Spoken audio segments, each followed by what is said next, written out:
The stars look different through the bridge windows of the new dawn, Commander. Jiho pressed his palm against the cold metal wall and watched the blue and green planet grow larger on the screen. After 3 years of traveling through space, they had finally reached their new home. "Sir, we are entering orbit now," said Lieutenant Tay at the control station. His voice carried the same tired hope that everyone felt these days. Jiho nodded and looked around the bridge. The crew worked quietly at their stations, but he could see the stress in their faces. Behind them, down in the sleeping chambers, 50,000 people waited for news. They were all that remained of humanity after Earth died in the Great Wars. "Begin the scanning process," Jiho ordered. "I want to know everything about this planet before we send anyone down." Dr. Mina looked up from her science station. Her dark eyes met his across the bridge. "The atmosphere readings are coming in now," she said. "It looks like our information was correct. Oxygen levels are good, but there are some unusual chemical traces." Jiho walked over to stand beside her. Mena had been the colony's chief scientist since before they left Earth. She was brilliant with alien biology and chemistry. More than that, she was someone he trusted completely. "What kind of unusual traces?" he asked. Mena pointed to the numbers on her screen. "High levels of nitrogen compounds and some elements I don't recognize. The air might be breathable, but we will need to test it carefully." "How long before we can start landing operations?" "Give me 6 hours to run full scans." "We need to be sure it's safe." Jiho nodded and returned to his command chair. 6 hours felt like forever when 50,000 people were depending on his decisions. They had enough supplies for maybe 2 more months in space. After that, they would start running out of food and clean water. The bridge door opened and Captain Yuna entered. She commanded the military section of the colony ship. Her uniform was clean and pressed, but Jiho could see the worry in her expression. "Commander, we need to talk about the landing equipment," she said quietly. Jiho felt his stomach tighten. "What's wrong?" "3 of our atmospheric processors failed during the last system check. That leaves us with only 2 working units for the entire colony." The news hit Jiho like a physical blow. The atmospheric processors were supposed to help make the planet's air safe for humans to breathe long term. Without them, the colony would struggle to survive even if the air was breathable now. "Can we repair the broken units?" he asked. Yuna shook her head. "The damage is too extensive. We used up most of our spare parts during the journey." Jiho closed his eyes for a moment. Every decision felt like life or death now. How long can 2 processors support the colony? Maybe 6 months if we're lucky. After that, people will start getting sick from the atmospheric differences. Dr. Mina had been listening to their conversation. She turned away from her station and joined them. "There might be another option," she said. "What do you mean?" Jiho asked. "The planet might have native life forms. If there are intelligent species here, they might have technology that could help us." Captain Yuna looked skeptical. "That's a big risk, Doctor. We don't know anything about potential alien species." "They might be hostile, or they might be our salvation," Mina replied. "We need to consider every possibility." Jiho thought about the options. They could try to establish the colony with limited atmospheric processing and hope for the best. Or they could explore the possibility of making contact with native species. Both choices carried enormous risks. "Doctor, how long would it take you to determine if there are intelligent life forms on the planet?" he asked. "If I take a small team down to the surface, maybe a few days. I can look for signs of technology or organized civilization." "Commander," Captain Yuna interrupted, "sending people to the surface before we know it's safe violates every safety protocol we have. So does trying to sustain 50,000 people with equipment that won't last 6 months, Jiho replied. He looked between the 2 women. Both were right in their own ways. "Dr. Mina, I want you to prepare a small exploration team." "Captain." "Yuna, I want emergency plans ready in case we need to evacuate quickly." Over the next few hours, the bridge filled with activity. The scanning teams worked to map the planet's surface while Dr. Mina prepared her equipment for first contact protocols. Jiho watched the planet rotate slowly on the main screen and wondered if they were making the right choices. The surface looked beautiful from space. Blue oceans covered most of the planet, with large continents showing green forests and brown mountains. It seemed perfect for human habitation, but space had taught them that appearances could be deadly. "Commander," Dr. Mina called out. "I'm detecting artificial structures on the northern continent." Jiho hurried to her station. The scanner showed geometric patterns that didn't look natural. "What are we looking at?" "Buildings, I think. Or at least structures made by intelligent beings. They're concentrated in this valley area near what looks like a river system." Captain Yuna joined them at the science station. "How big are we talking about?"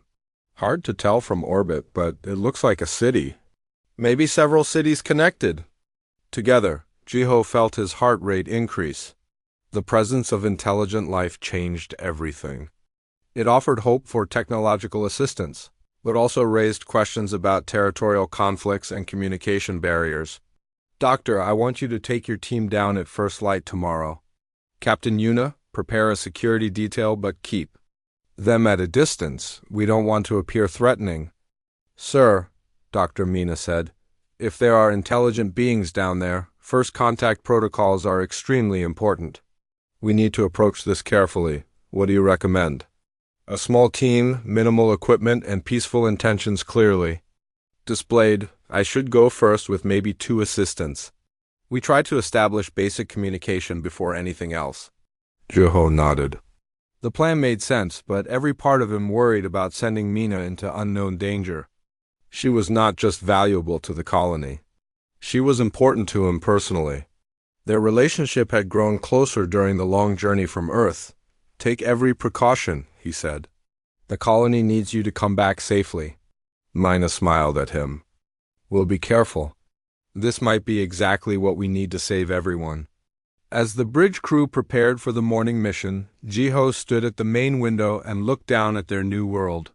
Somewhere on that planet's surface, the future of humanity might be waiting. He just hoped they were making the right choice in reaching out to find it.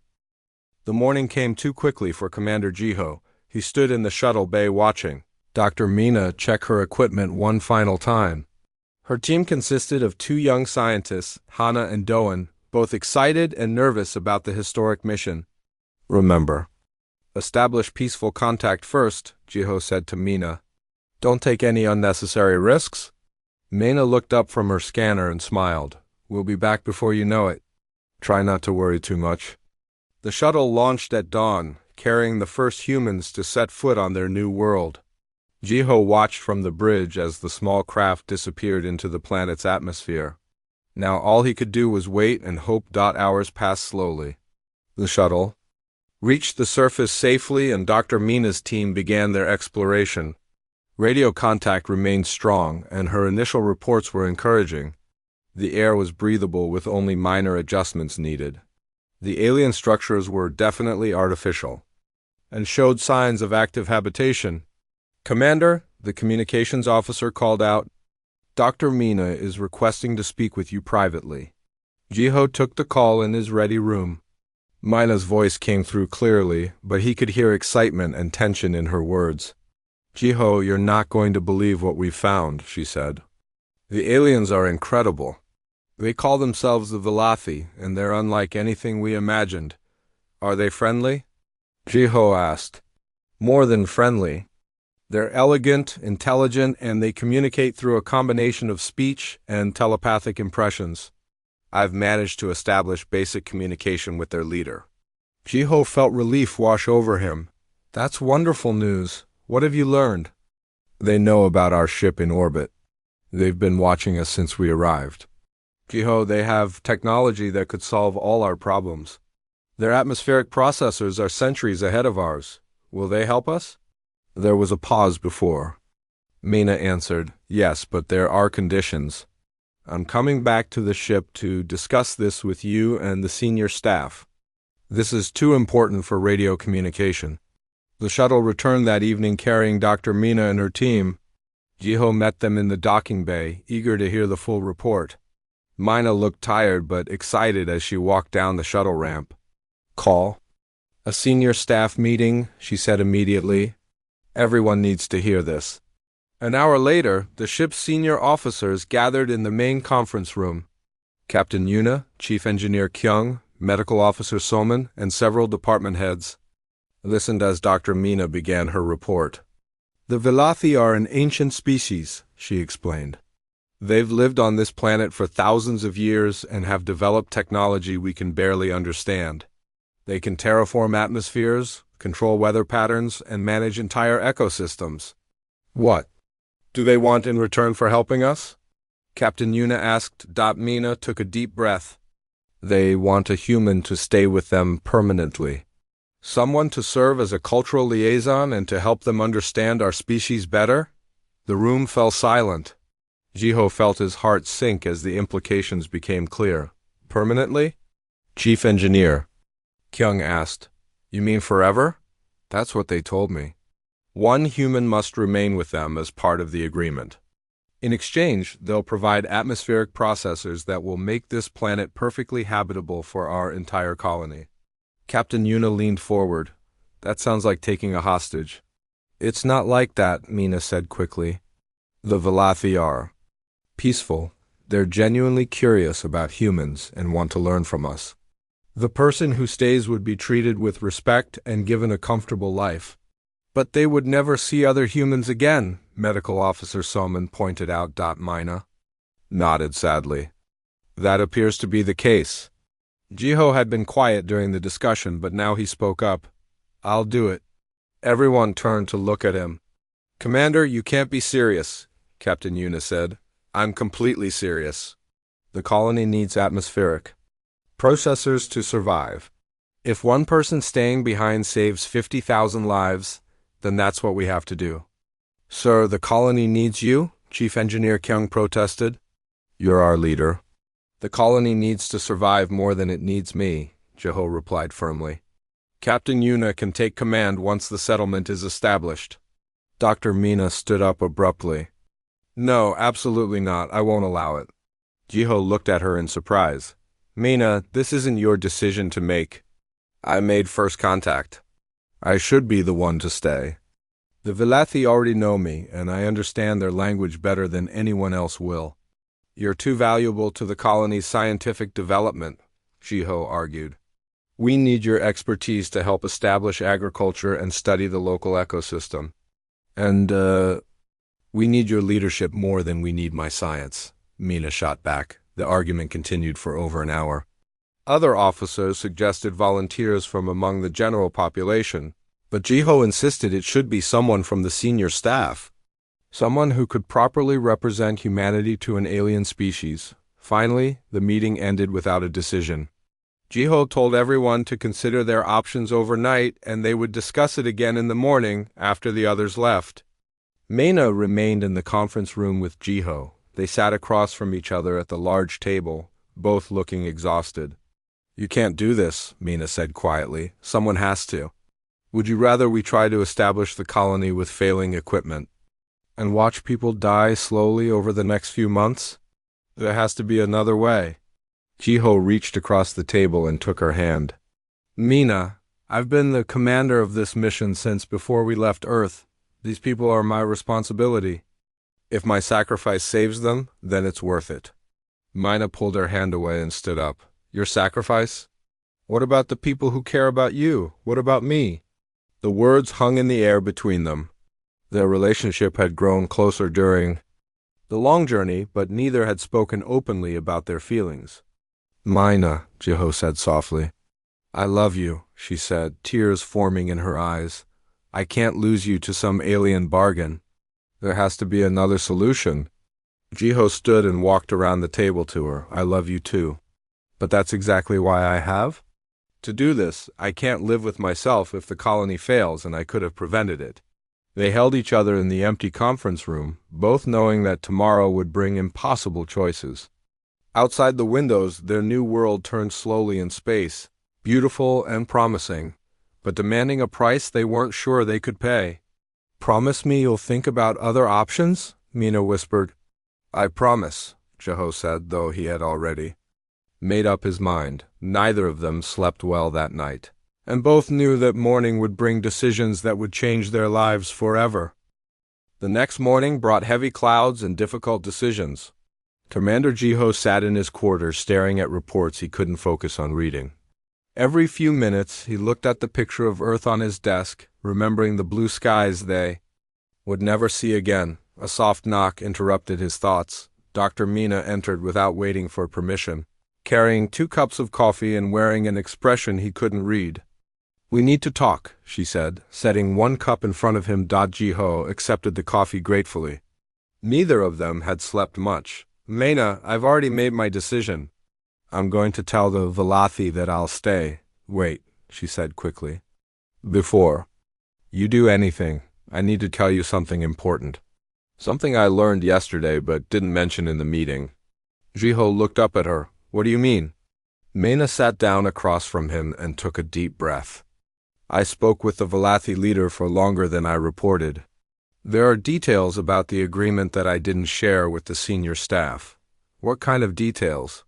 "The permanence isn't as absolute as I first understood. The Valathi told me that after 1 solar cycle, once the terraforming process stabilizes, the human liaison could return to the colony." Jiho felt his heart jump. "Are you saying the separation would only be temporary?" "That's what they indicated.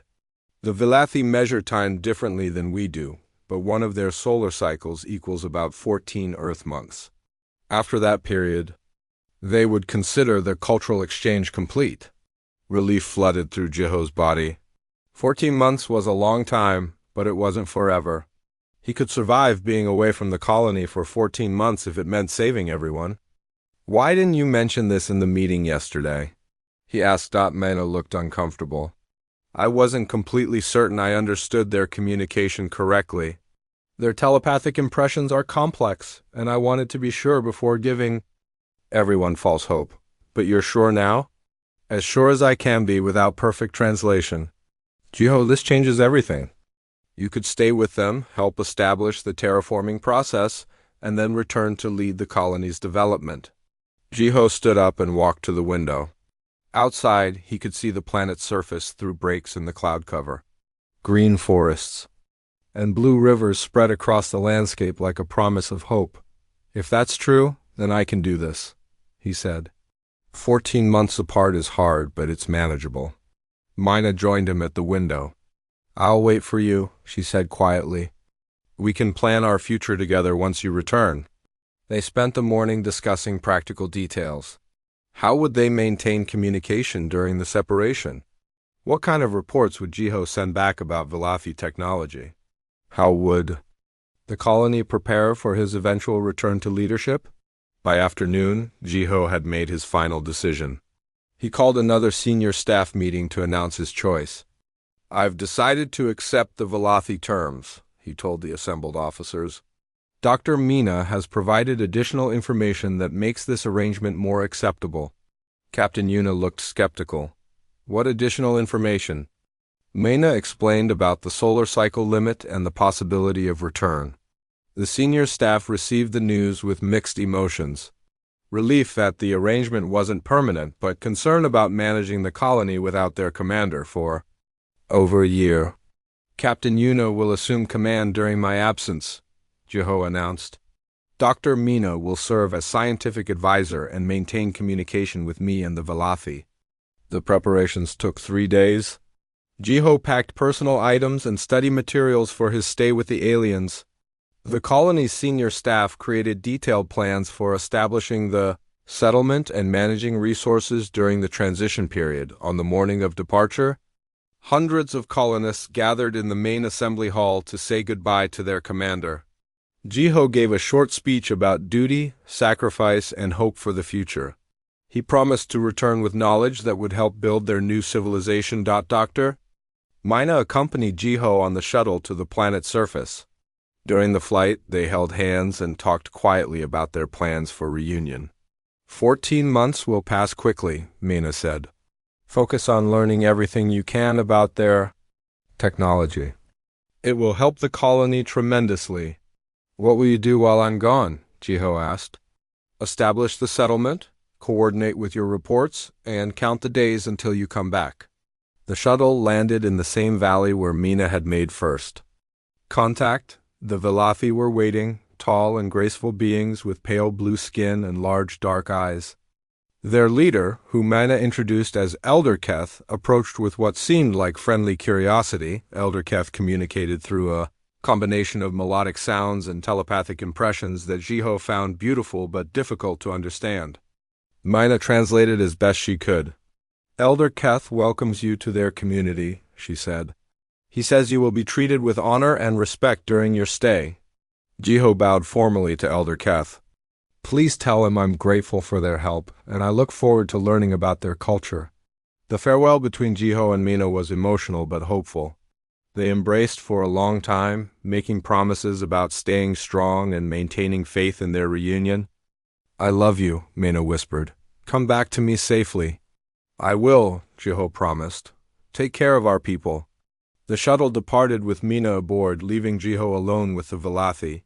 He watched until the craft disappeared into the sky, carrying away his connection to humanity and starting his new life among aliens. Elder Keth guided Jiho to their settlement, a collection of organic-looking buildings that seemed to grow from the landscape itself.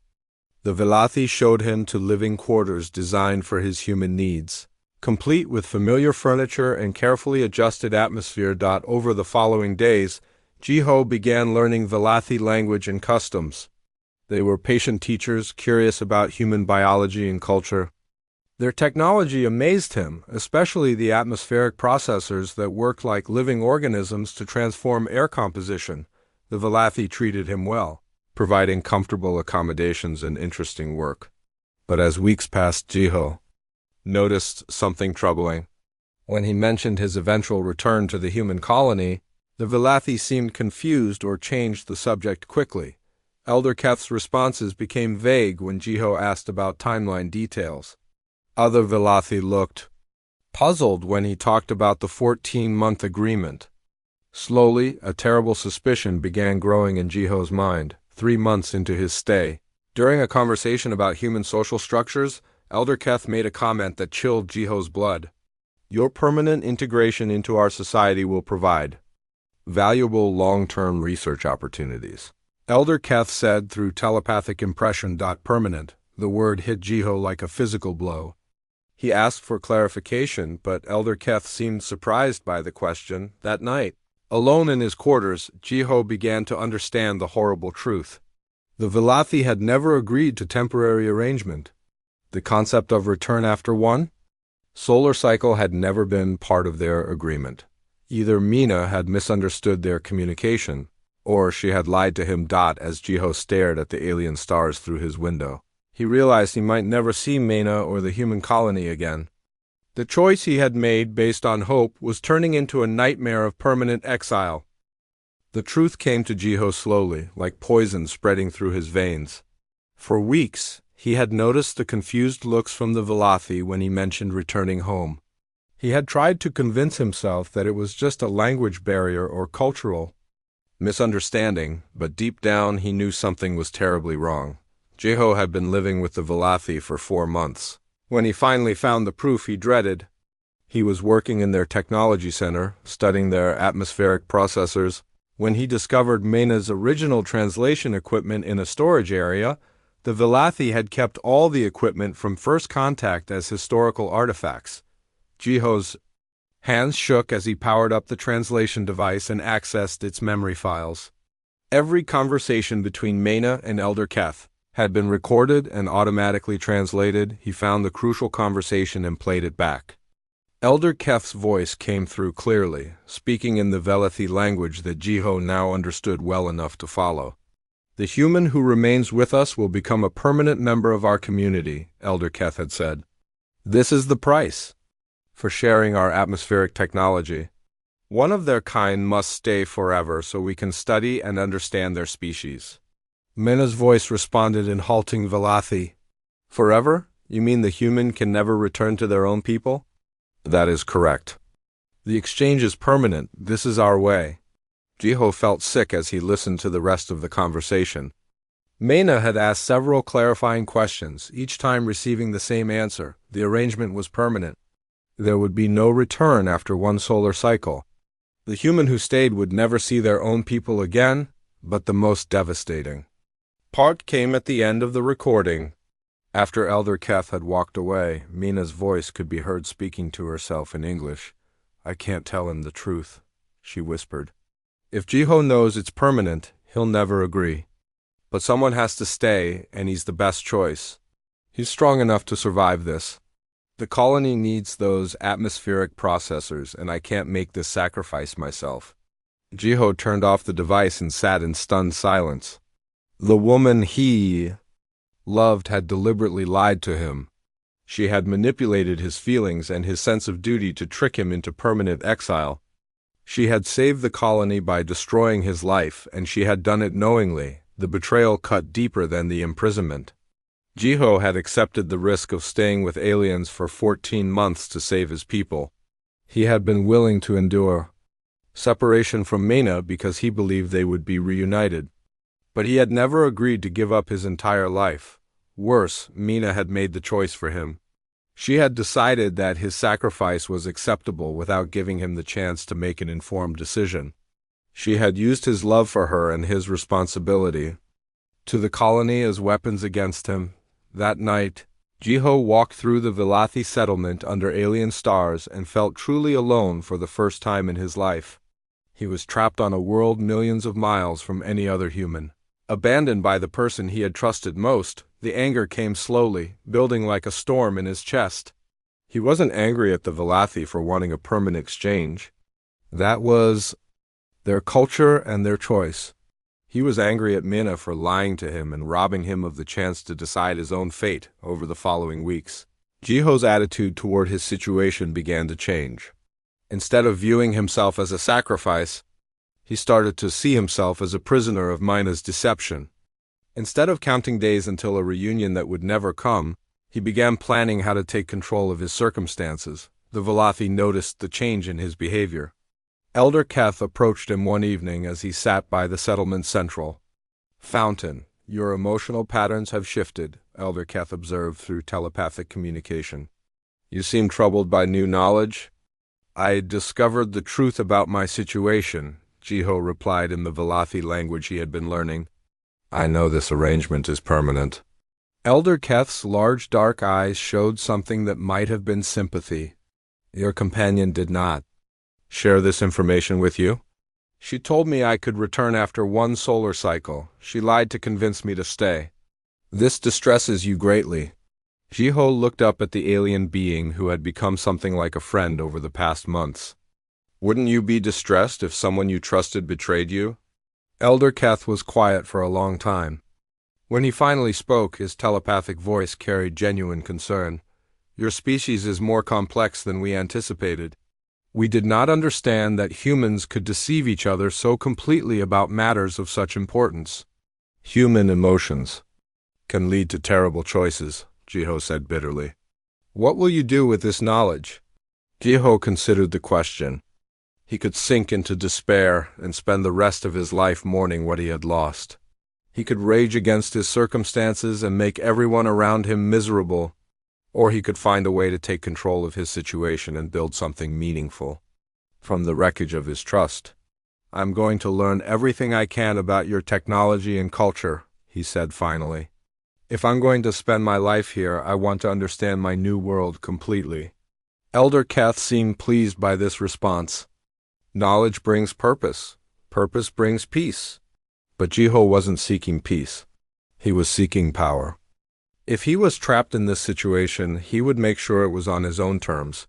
Not as a victim of someone else's deception, he began studying Vilathi technology with new intensity. Not as a cultural exchange or temporary research project, but as intelligence gathering. He learned how their atmospheric processors worked, how their biological computers functioned, and how their society was organized. The Vilathi were impressed by his quick learning and innovative questions. They had expected humans to be intelligent, but Jiho's ability to understand and improve their technology surprised them. His human perspective led to insights that their own scientists had missed. Slowly, Jiho began to realize that his permanent Presence among the Velothi could become an advantage rather than a punishment. He was learning secrets that could benefit humanity for generations. More importantly, he was becoming indispensable to the Velothi themselves. The aliens had feared human unpredictability and innovation. They had demanded a permanent human presence to study and understand his species. But they were discovering that human creativity could enhance their own civilization in unexpected ways. Jiho started to smile again, but it was a different kind of smile than before. It was the smile of someone who had found purpose in revenge and power in knowledge. Mina had lied to him and trapped him among aliens. But she had also given him the opportunity to become something more than a colony commander. She had made him into humanity's permanent representative to an advanced alien civilization. He would make sure she understood the true consequences of her choice when they met again. 6 months after discovering Mayna's betrayal, Jiho had transformed from a reluctant prisoner into an essential member of Velothi society. He worked alongside their scientists, improving their technology and offering perspectives they had never considered. The Velothi had always followed strict patterns in their thinking. Their solutions were elegant but predictable. Jiho brought chaos to their ordered world, and they found it both fascinating and disturbing. "Your suggestions violate our established procedures," said Scientist Vex during one of their daily research sessions. They were working on improvements to the atmospheric processors that supported the human colony. "That's exactly why they work," Jiho replied, adjusting the biological components with techniques he had developed. "Sometimes breaking patterns leads to better results." The modified processor showed a 20% improvement in efficiency. Vex stared at the readings with what Jiho had learned to recognize as Velothi amazement. "How did you know this change would be beneficial?" Vex asked. "I didn't know. I guessed based on human intuition and then tested the theory." "Your people always know before you act. Humans often act before we know." This difference had become the source of Jiho's growing influence among the Velothi. They made decisions based on careful analysis and established precedent. Jiho made decisions based on instinct, creativity, and willingness to fail. More importantly, Jiho had begun to understand why the Velothi had really demanded a permanent human presence. They weren't just curious about human culture. They were afraid of human unpredictability. The conversation that revealed this truth happened during a private meeting with Elder Keth. They were discussing the progress of the human colony when Elder Keth made an unexpected admission. "Your species concerns us greatly," the Elder said through telepathic communication. "You adapt too quickly to new situations. You find solutions we would never consider. This makes you dangerous." Jiho set down the data tablet he had been reading. "Dangerous how?" "Other species we have encountered follow predictable patterns. We can understand their motivations and anticipate their actions. Humans are different.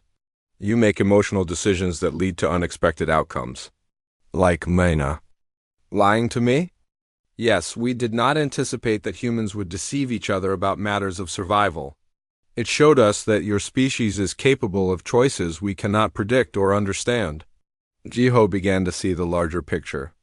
The Velothi weren't just studying him out of curiosity. They were trying to understand humanity well enough to defend against them if necessary. "You're afraid that humans will become a threat," he said. Elder Keth's telepathic voice carried confirmation. "Your species has the potential to disrupt the balance we have maintained for centuries. We needed to understand you before that disruption occurred." This knowledge gave Jiho a new sense of purpose. If the Velothi feared human unpredictability, he could use that fear as leverage. He began to carefully demonstrate just how valuable and dangerous human thinking could be. He started with subtle sabotage of the atmospheric processors, supporting the human colony. Not enough to cause harm, but sufficient to create dependency on his continued cooperation. When problems arose, only Jiho's hybrid solutions could fix them. The human colony's atmospheric systems are experiencing unusual fluctuations, Scientist Vex reported during a research meeting. "Our standard repair protocols are not effective." "I can fix the problems," Jiho offered, "but I'll need access to the primary control systems." The Velothi granted his request, not realizing they were giving him control over technology that kept 50,000 humans alive. Jiho made the necessary repairs, but also installed hidden modifications that only he knew how to maintain. He began applying the same strategy to other crucial systems: water purification, power generation, communication, networks. Slowly, Jiho made himself indispensable to both Velothi society and human survival. The Velothi scientists noticed his growing importance but interpreted it as evidence of human value rather than human manipulation. They began consulting him on projects beyond atmospheric processing. "We are developing new biotechnology for food production," Elder Keth explained during one of their meetings. "Your insights could be valuable." "I'd be happy to help," Jiho replied, "but I want something in return." This was the first time Jiho had made demands rather than simply offering assistance. Elder Keth seemed intrigued by the change. "What do you require?" "I want regular communication with the human colony. Direct contact, not just status reports. I want to know how my people are developing," Elder Keth considered the request. "This violates our usual protocols for cultural exchanges." "Your usual protocols assume cooperative subjects, not prisoners," Jiho said bluntly. "I'm willing to continue helping your research, but I want to maintain connection with my own species." The negotiations that followed taught Jiho important lessons about Velothi psychology. They valued stability and order above almost everything else.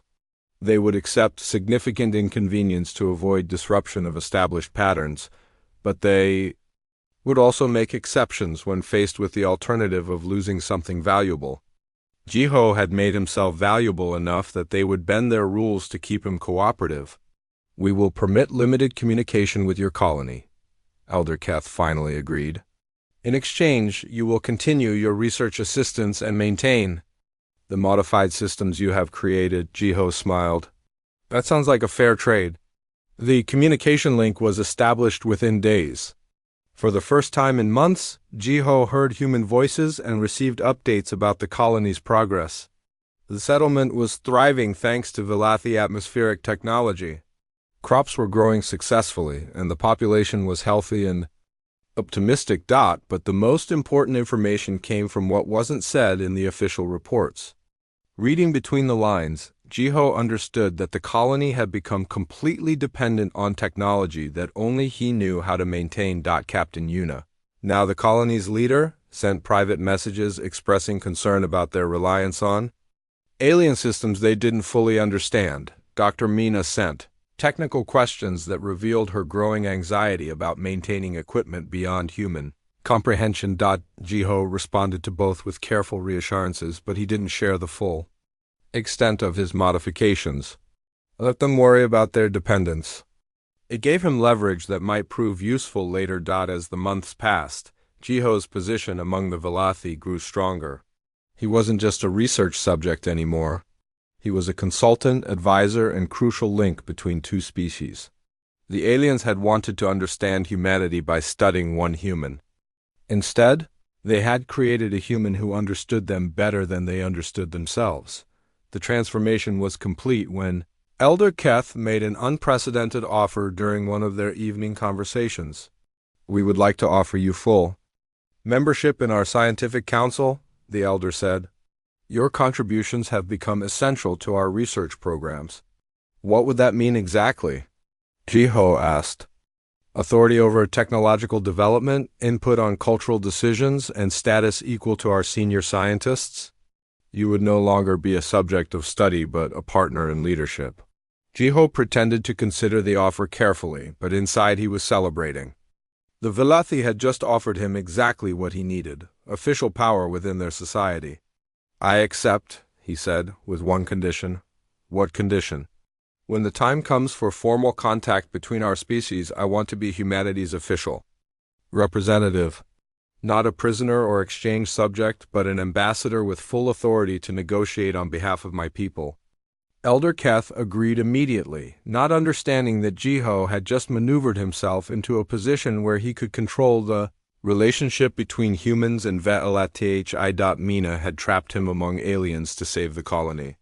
But Jiho had transformed that trap into the foundation of his own power. When they met again, it would not be as victim and betrayer, but as equals with very different perspectives on truth and sacrifice. 1 year and 3 months after Jiho's arrival among the Velathi, a human delegation landed in the valley where first contact had been made. Jiho watched their shuttle approach from the observation deck of the Velathi Council Chamber, where he now held an official position as Cultural Integration Advisor. He had known this day would come. The terraforming process was nearly complete, and the human colony was ready to expand their relationship with the Velathi. What the delegation didn't know was that they were no longer negotiating with aliens who barely understood humanity. They were meeting with aliens who had been guided by a human who understood both species perfectly. Dr. Mina led the delegation, just as Jiho had expected. She stepped off the shuttle wearing her official colony science director uniform and carrying equipment for complex negotiations. Behind her walked Captain Yuna, Chief Engineer Kyung, and several other officials Jiho recognized from the ship. Elder Keth accompanied Jiho to the meeting site. The Velathi leader had grown to respect Jiho's insights over the past year and relied on his advice for all matters involving humans. "How should we conduct this meeting?" Elder Keth asked as they walked through the settlement. "Let me take the lead," Jiho replied. "I understand both perspectives better than anyone else here." The reunion between Jiho and the human delegation was awkward from the first moment. Mena had clearly expected to find a grateful prisoner who would appreciate her difficult choice to save the colony. Instead, she faced a confident man who held official authority among an alien species. "Jiho," she said, stepping forward with a smile that didn't reach her eyes, "you look well. The Velathi have obviously taken good care of you." "Dr. Mina," Jiho replied formally. "Captain Yuna, welcome to the Velathi settlement. I'm pleased to report that our cultural exchange has been extremely productive." Mena looked confused by his formal tone. "Cultural exchange?" "Jiho, you're here because the Velathi demanded a permanent hostage for their technology. We're hoping to negotiate your release now that the terraforming is nearly complete." "There seems to be some misunderstanding," Jiho said calmly. "I'm not a hostage. I'm the official human Velathi Cultural Integration Advisor, and I serve on their scientific council with full authority." The human delegation exchanged worried glances. This wasn't the conversation they had prepared for. "Perhaps we should discuss this privately," Captain Yuna suggested. "Of course, Elder Keth, would you excuse us for a few minutes?" The Velathi leader nodded and withdrew to a respectful distance. Jiho led the human delegation to a shaded area near the settlement center where they could speak without being overheard. "What the hell is going on?" Mina whispered urgently. "We're here to rescue you from an impossible situation." "Rescue me?" Jiho laughed, but there was no humor in the sound. "From what? From a position of authority and respect? From work that actually matters? From a life where people tell me the truth?" "Jiho, I know you're angry about being separated from the colony, but we can fix this now. The Velathi don't need to keep you anymore." "They never needed to keep me. Mina, they wanted me to stay, and I chose to build a life here. The question is why you lied to me about the terms of that choice." The accusation hung in the air like poison. Mina's face went pale as she realized what Jiho was saying. "You know," she whispered, "I found your translation equipment and listened to your original conversations with Elder Keth. I heard you discussing the permanent nature of the arrangement. I also heard you talking to yourself afterward about lying to me."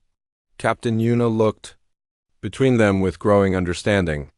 "Dr. Mina, did you misrepresent the terms of the agreement?" "She didn't misrepresent anything," Jiho said before Mina could answer. "She lied deliberately. She knew the arrangement was permanent, but she told me it was temporary to convince me to stay. She saved the colony by sacrificing me, and she did it without giving me the chance to make an informed choice." "I did what I had to do," Mina said defensively. "The colony needed atmospheric processors to survive. Someone had to stay with the Velathi, and you were the best choice. You're strong enough to handle isolation, and you have the leadership skills to represent humanity properly." That might all be true, Jeho replied, but it was my choice to make, not yours. You robbed me of the right to decide my own fate. I saved 50,000 lives. You could have saved 50,000 lives by telling me the truth and letting me choose with full knowledge. Instead, you chose to manipulate my feelings for you and my sense of duty. Chief Engineer Kyung spoke up, quietly. Commander, what do you want to happen now? Do you want to return to the colony? Jeho looked at the group of humans he had once led and felt a strange mix of affection and distance. They represented his past, but they no longer felt like his future. I've found purpose here, he said. I've become something more than a colony commander or a prisoner. I'm humanity's bridge to an advanced alien civilization, and I'm good at it. So you're choosing to stay? Captain Yuna asked. I'm choosing to stay on my own terms, with full knowledge and official authority. When I accepted this assignment, I thought I was sacrificing myself for the colony. Now, I understand that I was building a foundation for the future relationship between our species. Mina stepped forward desperately. Jeho, please, come home with us. We can work through what happened. I made mistakes, but we can fix this. Can we? Jeho asked coldly. Can you give me back the right to make my own choices? Can you undo the fact that you were willing to lie to someone you claimed to love in order to achieve your goals? I did love you, I still do. You loved me enough to sacrifice me for the greater good. That's not the kind of love I want in my life. The conversation was interrupted by Elder Keth's approach. The Velothi leader had sensed the emotional tension and decided to intervene. Is there conflict among the humans? He asked through telepathic communication that Jeho translated for the others. Elder Keth is concerned about our discussion, Jeho explained. I should probably clarify the situation for him. Jeho turned to address the Velothi leader directly, speaking in their language with fluency that surprised the human delegation. The humans came here expecting to negotiate for my release from captivity. They don't understand that I've chosen to remain here, as an equal partner in our cultural relationship. Elder Keth's response carried surprise and concern. Do they wish to terminate our agreements? No, they're adjusting to new circumstances. I think this is an opportunity to formalize our relationship properly. Jeho turned back to the human delegation. Elder Keth wants to understand the purpose of your visit. I suggest we focus on the future rather than relitigating the past. Over the following hours, Jeho facilitated negotiations between the humans and Velothi that established new terms for their relationship. The Velothi would continue providing technological assistance to the human colony. In exchange, Jeho would remain as permanent ambassador and cultural advisor. With official recognition from both species, the agreement gave Jeho something he had never expected: the power to shape the relationship between humans and aliens based on his own vision rather than someone else's manipulation. As the human delegation prepared to return to their shuttle, Mina made one final attempt to reach him. I'm sorry, she said quietly. I made the best choice I could with the information I had, but I should have trusted you to make your own decision. You should have, Jeho agreed. But your choice led to consequences you never anticipated. I've become something neither of us expected. What will you tell people about us? About what happened? Jeho considered the question. I'll tell them the truth. That someone I trusted made a decision for me that changed my life forever. That betrayal can sometimes lead to unexpected opportunities. And that humans are capable of both terrible deceptions and remarkable adaptations. Will you ever forgive? Me? I don't know. But I do know that I'm grateful for where I ended up, even if I hate how I got here. The shuttle departed with the human delegation aboard, carrying news of the successful negotiations back to the colony. Jeho watched it disappear into the sky and felt a sense of completion. He had walked into his own heartbreak by trusting someone who lied to him, but he had also walked into a life he never could have imagined. The betrayal that was meant to destroy him had instead transformed him into something stronger and more important than he had ever been. Mina had saved the colony by sacrificing him. But Jiho had saved himself by refusing to remain a victim of her choices. In the end, that might be the most human response of all, turning pain into purpose and betrayal into power. Elder Keth approached as the shuttle's engines faded to silence. Are you satisfied with these arrangements? The Vilathi leader asked. Jiho smiled, and for the first time in over a year, it was a smile of genuine contentment rather than calculated advantage. Yes, he said. I think this is exactly where I'm supposed to be.